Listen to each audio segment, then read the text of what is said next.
All right, so this is how we're going to start off the stream. We're going to start off by putting the PlayStation community on fraud watch. Now, for those unaware, Xbox over the past few months have revealed their latest game plan to stay in the good graces of gamers is they're going to start bringing more of their exclusives over to the PlayStation side, making a lot of Xbox people who fight the console war. First of all, if you fight the console war, you're an idiot. But making more Xbox people who fight the console war feel like they're being left out by Phil Spencer. What's the point of owning an Xbox if all the games are coming to PlayStation and PC is what a lot of them feel like. And to that I say, you should have never had an allegiance to a corporation because they're never going to have an allegiance to you. That fell on deaf ears. But we're not here to talk about the Xbox crowd. We're here to talk about the PlayStation community and how much of frauds they are. For those unaware, one of the agendas that I push on this stream is that PlayStation niggas don't buy games unless they're Xbox games. They love to sit. Super chat. I'm going to Snapchat Sonic my intrusive thoughts. Shout out to Darth Misogyny with the $5 super chat. Wikipedia low-key spoiled all. Yo, chill. No spoilers. Yeah, PlayStation niggas don't buy games unless they're Xbox games. A really weird conundrum, but just further proof that the console war is not real. And today I have more evidence for you guys. The PlayStation niggas, the Sony ponies, they love to sit on the internet and talk about how Final Fantasy VII is the greatest RPG of all time. But when Final Fantasy VII Rebirth came out, outside of the opening month, nobody bought that shit.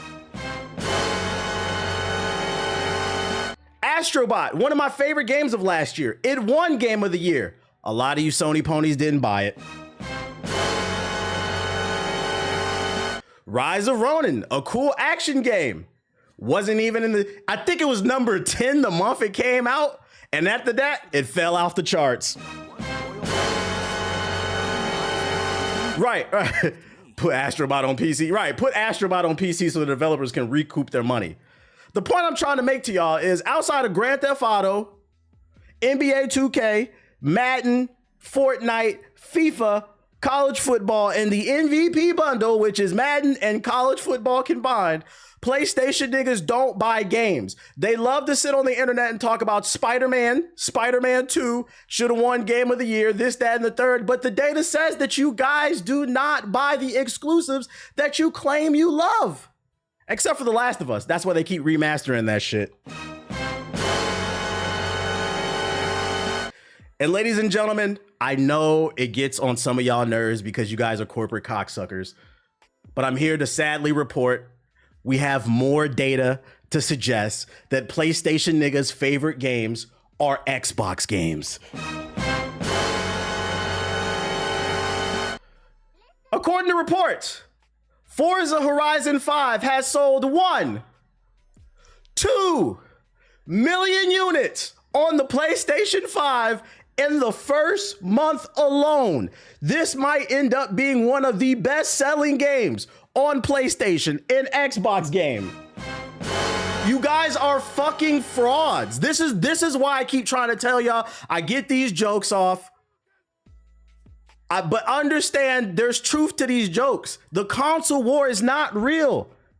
Stop participating in corporate cocksucking, because the more you suck off the corporations, the more we get these Jeff Bezos, Lex Luthor type, Andrew Wilson crazy ass niggas at the top who nickel and dime, who make fun of you, who release statements saying, oh, we don't need to make sure the next BioWare game is good because RPG nerds are going to buy whatever the fuck we make anyway. This is how they're talking about us. The console war is not real. And listen, if you have a PlayStation and you're enjoying Forza, enjoy it. But I need y'all to stop acting like you hate Xbox. I'm not gonna lie.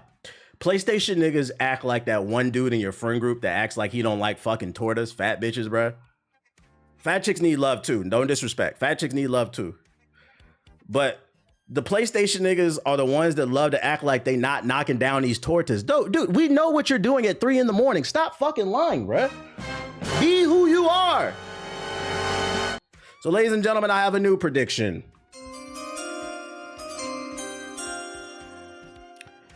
If Forza 5 sold 2 million copies in the first month of being on the PlayStation 5, When Gears of War comes out to the PS5, it's doing at least 3 million in the first month, maybe 5 million in the first year.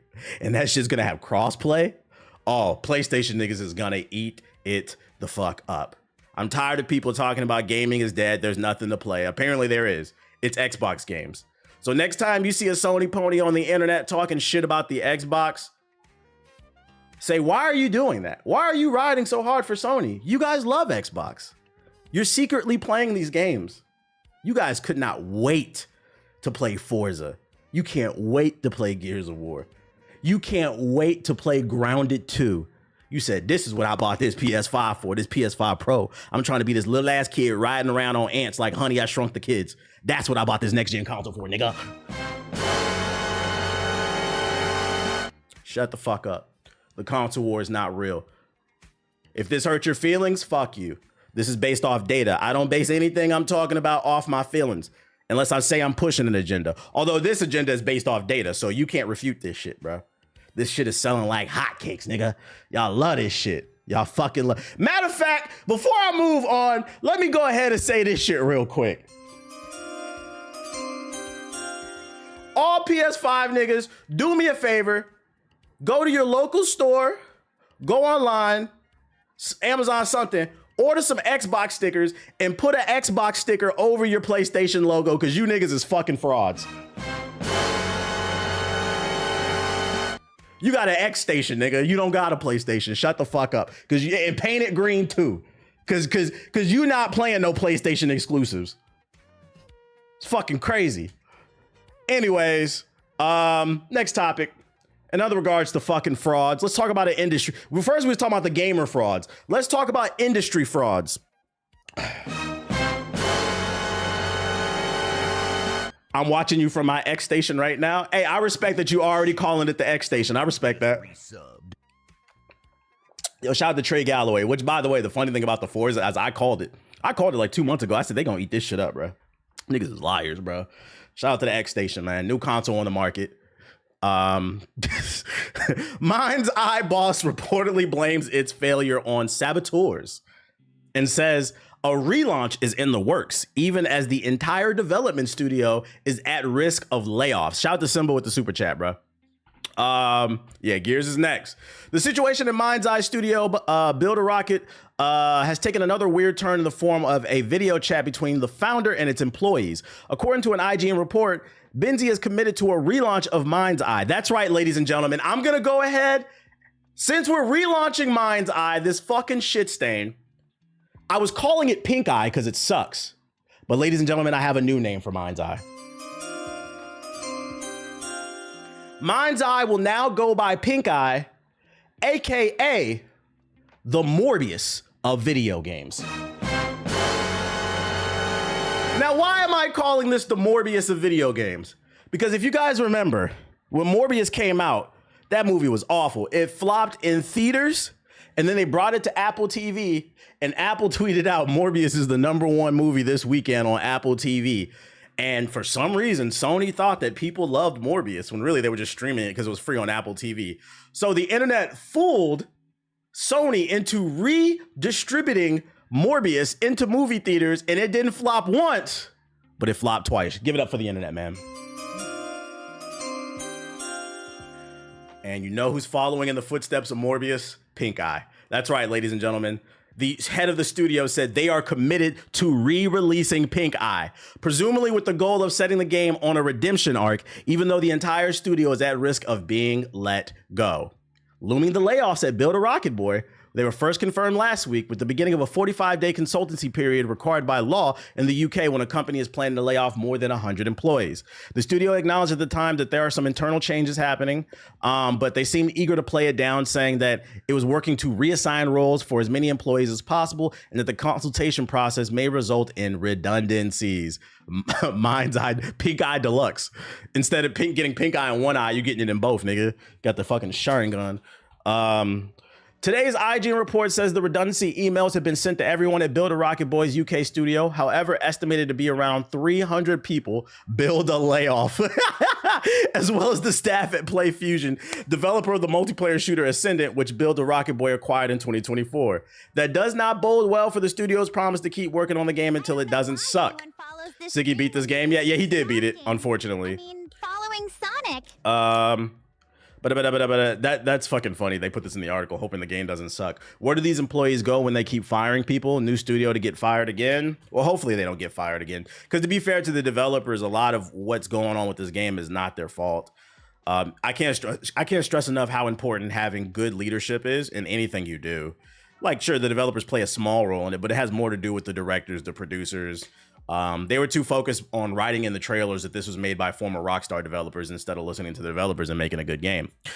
But the head of the studio, famed as one of the driving forces behind Grand Theft Auto series prior to his departure from Rockstar in 2014, seemingly has bigger plans than just fixes. On July 2nd, according to the report, he addressed studio staff via video chat, during which he reportedly said the studio would make a comeback and relaunch Pink Eye, presumably to a greater success than it enjoyed so far, which, to be blunt, is none. That's what I'm saying. Like, when you didn't do anything, there's nowhere to go but up, technically. Man, something like this looks awful on the portfolio. It does. I wouldn't even put it on. If I would advise any devs to get fired from them, don't even put this game on your resume. Don't put it on your resume until you book another gig, and then you can get a good game on your resume, then maybe put it on there.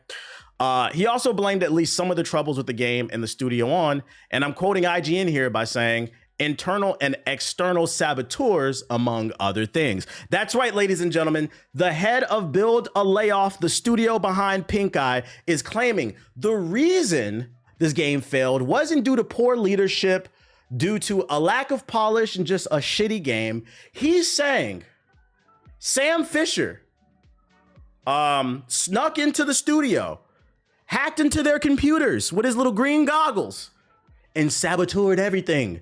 Somebody came into the studio, a secret agent, fucking Ezio Auditore, came in and just started stabbing the computers, and that's why the game fucking sucks. He said somebody was out to get us. Now, they said that's a wild statement to make, but it's also intriguing because Build a Rocket Boys co-CEO Mark Geherd said something similar in May. That Mind's Eye well-documented pre-release troubles were the result of a concerted effort to trash the game and the studio being waged by forces unknown. You know what's so funny about both of their CEOs blaming people, saying that they were trying to ruin this game's reputation? I don't know if you guys remember, but this game came out of nowhere like earlier this year. Like, it randomly got announced and they said we're coming out later this year. So how did anybody have time to come up with a plan and to just shit on your game? Your game came out of nowhere. We played it. It fucking sucked. Like, what are you talking about there? And that's a crazy word to use, a saboteur. What are we talking about here? Ninjas snuck into the studio and wrote a bad script? Okay, get the fuck out of here. This nigga says Sasui from the fucking Uchiha clan snuck in, started slashing the computers with the sword and shit, bro. Naruto Uzumaki snuck in and did the fucking sexy jutsu in front of the computer and distracted all the developers looking at all that titties and ass. Now they can't focus and the game fucking sucks. Get your dumb ass out of here, bro. For Build a Rocket Boys top guys to make a similar claims leaves us with two potential explanations. The pressure is starting to get to everyone. There really is a conspiracy against Build a Rocket Boy in Mind's Eye that somehow caused it not to be very good. The existence of shadowy forces working to keep Pink Eye from success is hard to believe, but frankly, so is the CEO's promise of a relaunch and a redemption arc. It immediately conjures thoughts of a game like Cyberpunk 2027 and No Man's Sky, both of which both have remarkable turnarounds. So here's the difference between Cyberpunk and No Man's Sky. Those were both really good ideas that had poor execution. Pink Eye is just not a good idea. So let me go ahead and save you guys some time and save you guys some stress. Whatever you guys got cooking up there, whatever you're reheating in the back in the microwave, go ahead and throw it away. Your local soup kitchen doesn't even want that shit, nigga. The game fucking sucks. Back to the drawing board. I'm here to let y'all know we don't care. Yeah, shadowy forces. Like there's some secret Illuminati group in the industry with fucking black cloaks in the background, conjuring up spells and shit, trying to summon demons to get them to make their game fail and shit, bro. Like, just fucking goofy. I think jokes aside, I think the main thing y'all can take away from this, if y'all want to learn anything, is Accountability, accountability, accountability. If you make a mistake, take accountability for it. People will forgive you. You know what's funny? If they really wanted people to play this game and they're really working on trying to have like a Cyberpunk 2077 comeback, the better solution would have been go to the press and say, hey, we apologize for the release of the state of the game. We know it's not in the best place. For those who are still interested, we're working on Mind's Eye 2.0. And if you just keep an open mind, we're going to re-release the game as what we originally wanted it to be. And we're also going to release it at a discounted price for $40 or $30. So more of you are willing to give a chance, but all we're asking is you to give a chance. No, you hopped your dumb ass on the internet and you said it's my fault. How is it my fault, nigga? I didn't want to play this shit in the first place. Fuck out of here, nigga.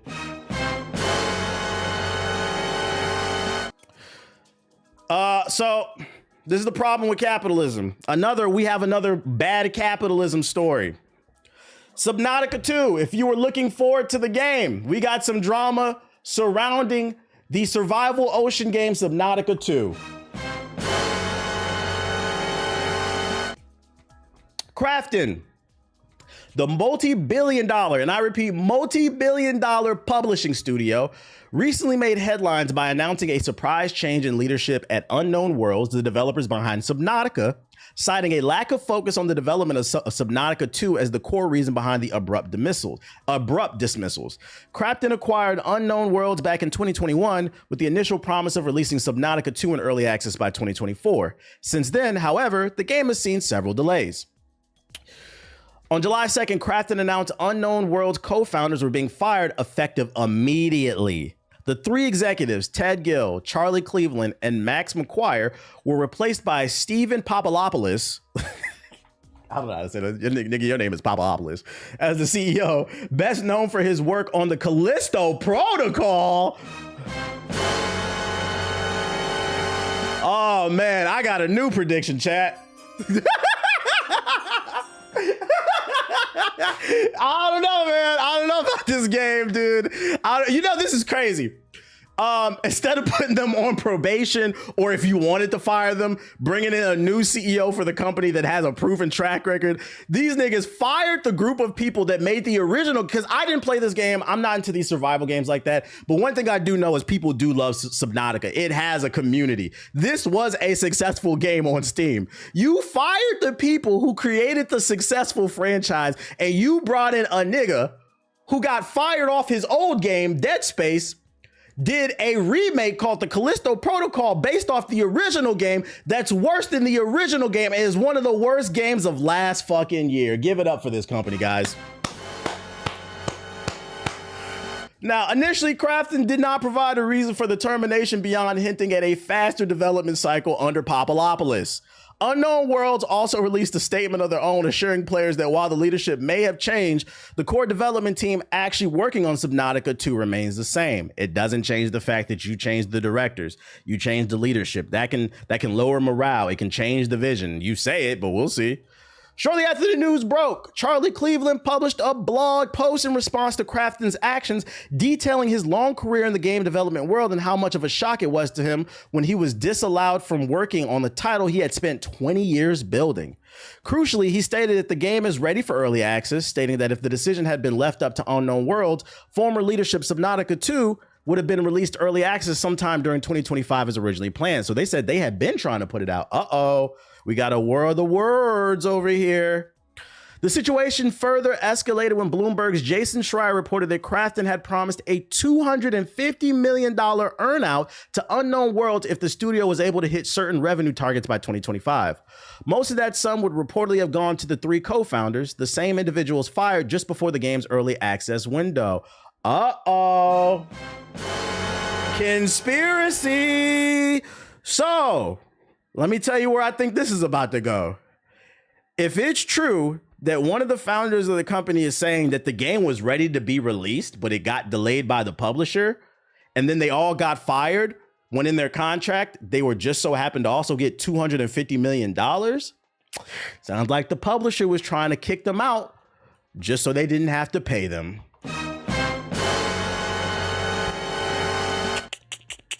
That's a shame. Where was I at? Most of the sum would reportedly have gone to the three co-founders, the same individuals found early access. Compounding the controversy, it was also revealed that Krafton had delayed Subnotica 2 to 2026, effectively ensuring that the bonus conditions could no longer be met. So I was right. I only had to read one more sentence. This sounds like a conspiracy then. In response to mounting backlash, Krafton released another statement confirming the existence of the $250 million earn-out deal. Notably, it was revealed that 90% of this payout would be handed to the 3 executives at the center of this controversy. However, Krafton insisted that the financial concerns had nothing whatsoever to do with the termination. Instead, the company accused Cleveland, Gill, and McGuire of failing to fulfill their responsibilities, specifically calling out Charlie Cleveland for prioritizing a personal film project over Subnautica 2. Krafton also expressed that the reason for the delay to 2026 was because in its current state, the game falls short in terms of content volume, a statement that directly contradicted Cleveland's earlier claims that the game was ready to be released in 2025. We got a word of the words. It's his word versus their word. He said, now this is journalism. What's crazy is there's a spinoff of Callisto Protocol called Redacted. It's a roguelike. Yeah, and I'm here to let you know ain't nobody playing that shit, nigga. In retaliation, Cleveland published another blog post announcing, shout out to you for the follow, for the former Unknown Worlds co-founders, where they're preparing to file a lawsuit against the publisher. While the exact nature of the lawsuit remains unclear, most signs point to defamation or unlawful termination claims. Cleveland, who's become an informal spokesperson for the fired executives, has indicated that they will be public and protracted battle in court. The initial community reaction has been overwhelmingly in favor of Unknown Worlds' former leadership. Many fans believe Krafton's decision to terminate the co-founders just before the early access launch was a calculated move to avoid a massive payout. They didn't want to pay him. That's what I think too. Others, however, are taking the wait and see approach, as the extremely direct accusatory nature of Krafton's statement hasn't received an adequate rebuttal from the opposing side. Additionally, a leaked development document recently surfaced on Reddit from unverified sources, which points to Subnautica 2 being in an unfinished state, further complicating matters. If true, this would lend a lot of credence to Krafton's versions of events. As the lawsuit proceeds, more facts surrounding this controversy are expected to surface, potentially offering fans a clearer picture of what's happening behind the scenes. I wouldn't be surprised if there's some truth on both sides. Like what they're saying is they were supposed to get a payout and the game was in a good enough state to release in early access because it's early access. But maybe Krafton wanted more content. It wasn't to their standards, what they wanted to see. And maybe dude was working on a side project. Maybe he was working on a film. But to that I say, if that's true, maybe there was a little bit of truth on both sides. If that is the case and it's not just something straight up nefarious where they didn't want to pay them, why not sit them aside and be like, hey, I need you to focus on X, Y, and Z instead of just straight up firing them out of nowhere and creating all this drama. Because what I will say is right now, we don't know the 100% truth. And I would imagine most people who love Subnautica are going to side with the people who created the game, not the multi-billion-dollar publisher. Because right now, guys, billionaires do not have the best reputation. They're known for being cold-hearted and just firing people and taking as much profit as possible. So I'm going to give the edge to the developers, but I'm not going to say there won't be 100% truth until we see how this plays out. I'll just say it's not a good look for Krafton. We'll see how this one plays out. This is going to be interesting. But right now, I would say if you were interested in this game, you might want to take a step back before it releases and you decide to spend money on it. Because if it turns out that this billionaire company did them dirty, I wouldn't support this game. You got to stick it to them, bro. The truth is always in the middle. It usually is, and that's why I said we got to see how it plays out. But I'm gonna give the edge to the developers. The film was a small comedy skit film thing, and that's what I'm saying. Like maybe he was working on a film, but if it was like a small little skit thing and it wasn't eating up all their time, why is that any of their fucking business, bro? They said the game was in a working state and it was ready to be released in early access. The game doesn't need to be finished if it's released in early access. So we're gonna be keeping an eye on this case, man. Look at what the situation with Kojima shows you how a game looks without impacting the game. What's the name? Konami did do Kojima dirty. Yo, shout out to the King Ricky. I wouldn't trust none of these damn publishers, especially a multi-billion-dollar. You mean to tell me a multi-billion-dollar company isn't trying to keep $200 million in their pocket? Come on, you know these motherfuckers is greedy. We'll see how that one plays out. Next, just a rumor. Take it with a grain of salt, but we got some rumors on the timeline about Intergalactic, the Heretic Prophet. This is the new game coming from Naughty Dog, that new space game with the bald-headed chick. She also appears in the Last of Us TV show, actually. According to rumors, the launch window is said to be late 2026, so probably fall of 2026.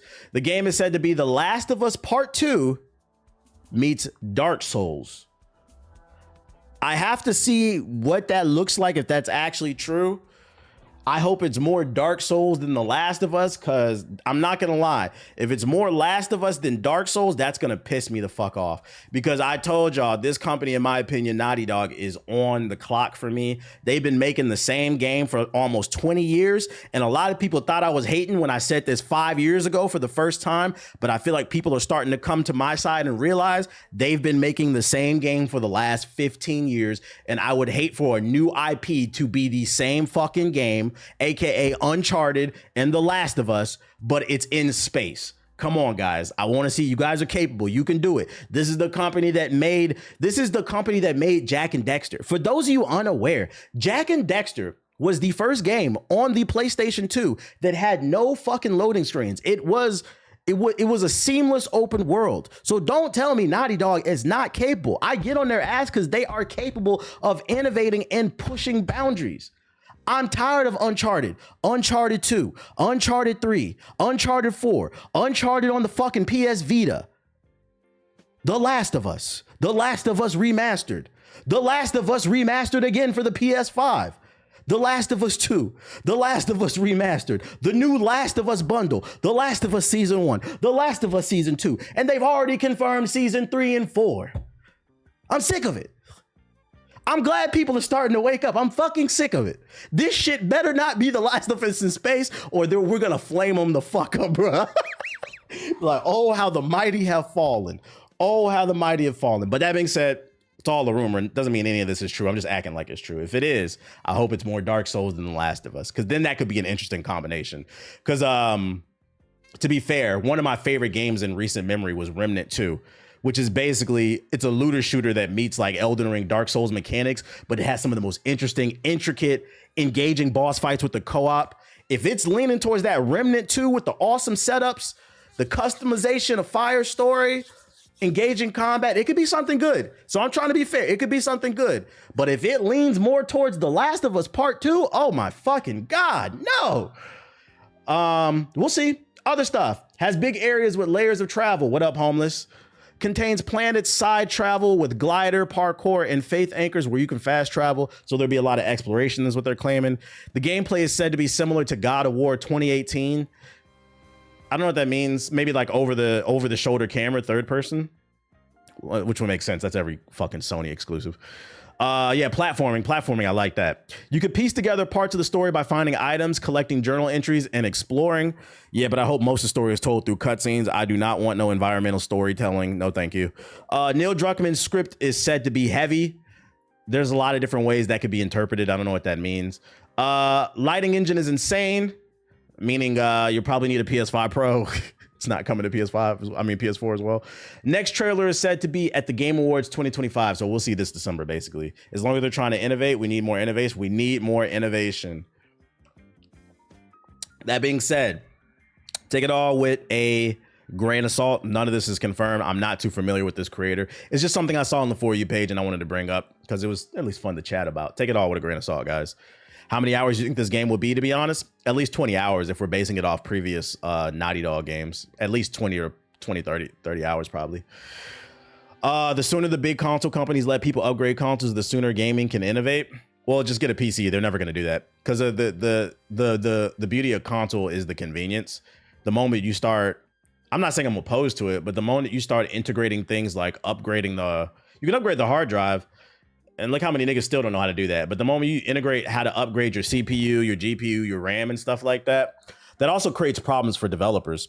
One of the things that's really cool about consoles is when you're a developer, you know exactly what the specs are on the PlayStation and Xbox. So it creates, every Xbox and PlayStation is exactly the same. So you know how to optimize for it. What makes PC optimization hard is no two configurations are the same.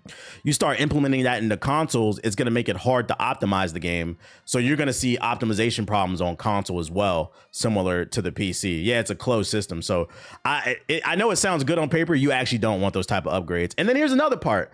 A lot of console niggas is stupid. Look at the PS4 niggas. I'm gonna be honest. One of the main reasons people don't get into PC gaming is for two reasons. A, the money, which is fair. You know, it has a high barrier to entry. But then two, people are scared. They don't want to learn how to do something new. So imagine a world where you could upgrade the CPU on your PlayStation 6, right? How many of the people in the console community know that you're supposed to touch something before you put it into the console? Probably more than half of you don't know that. So what's going to happen is, let's say the PlayStation 6, you can upgrade the CPU or the GPU. PS4 peons, they're going to buy that CPU upgrade. They're going to shuffle their feet on the carpet and then try to put the CPU in. And the next thing you know, them niggas is going to get hit with the same damn lightning blast as fucking Wally West and Barry Allen. Big ass lightning bolt hit your ass. The difference is you're not turning into the Flash. You're turning into a burnt crisp of fucking bacon. Just a burnt PS4 nigga. That's what's gonna happen. So I don't think they should do it, bro. I don't think they should do it. Other news. Ground myself. The fuck you mean, bro? I just want to play 2K. Exactly. Speaking of 2K, they gonna be they gonna turn into Powerplex. It's called grounding, but yeah, you gotta hold the plastic. I know it's dickhead shit, but I'm being honest. I'm not talking about people who watch the stream, because people who watch the stream, y'all probably know that. Whether you PC or console game, you probably know that. But how many of your homies who only play 2K, Madden, GTA, do you think they know what grounding is? You really think that? Them niggas gonna try to force a GPU into that bitch and break it in half. Like, the beauty of consoles is the simplicity. So let them have it, man. Let them have it. Niggas gonna be real life Static Shock. This nigga, I was looking for a PS6. I turned into a damn bang baby. Speaking of PlayStation, not PlayStation. Speaking of 2K news though. People found the description online, and 2K's gameplay for 2K26 is described as feel more connected to every dribble and crossover with revamped size ups and experience fast-paced dynamic moving with all new pro play features. They have revamped size ups, it's fast-paced and dynamic moving. So a lot of people are excited. They're saying this is going to be like 2K16, but to that I say, I swear to God, they say this every year. More animations is going to be more fast and more fluid. Until we actually see the gameplay, I wouldn't get too excited about this shit, but you know. For those that wanted to know, there's that. This man's a treasure to the gaming community. I try to be. I appreciate it. Yeah, 2K says the same thing every year. We got a new trailer. Ken is coming to Fatal Fury. Fatal Fury, City of Wolves. Speaking of dead games. Oh, damn, my button.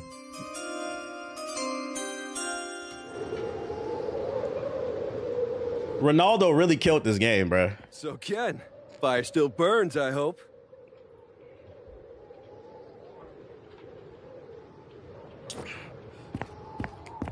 Yeah, shout out to Ricky. This man in the chat said, I brought my stock in EA and Take-Two. I'm tired of trying to wake my brothers up. You know, it's funny. I said the same exact thing on the podcast that we recorded yesterday. Because Ethos was like, I need to learn how to short because these niggas is not listening. I said, come on over to the dark side, Ethos in the podcast. I said, I got money in Nintendo. I got money in fucking EA. These niggas don't listen. Don't get me wrong. I'm gonna preach the good word on stream. And if niggas start listening and they profits going down, I'm gonna sell my shares. Don't get it wrong. But as long as niggas is not listening, I'm gonna make money off you dumbass niggas. This is not financial advice, by the way. But welcome to the dark side. Extra hot, just like we said.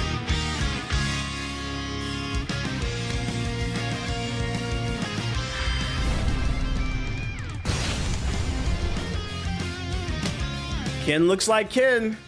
But don't say I didn't warn you. Twitter need to fix their damn video player, bro. This shit ashy. 720p, that's all you got. And it froze. Look at this shit, bro. I'll just watch Maximilian play.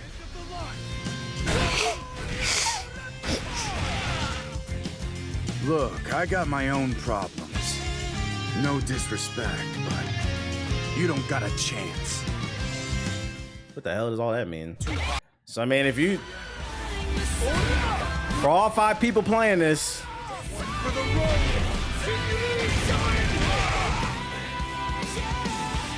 Fatal Fury. Elon got all that money and ain't doing nothing but retweeting AI. That's what I'm saying. They still ain't picked this.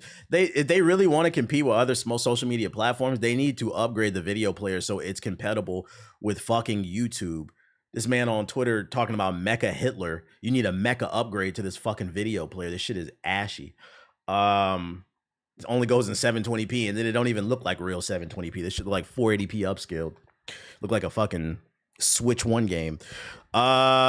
Other news, we got the roadmap for season 3 of Marvel Rivals, if you care. Just a quick little update. New hero on July 11th, new battle pass, new events. July 18th, the summer event, so you can put a bikini on your favorite best gal. The 25th, so new skins for the new, in celebration of the new Fantastic Four film, new team up, new skin for Magic on the August 1st, as well as Black Panther. And then, August 8th, that's my birthday. Friendly reminder, make sure to drop some subs. Yo, shout out to Ace the Phenom. So that's your roadmap if you care. They are dropping plenty of content. Who's excited for season 3? Woo! Next.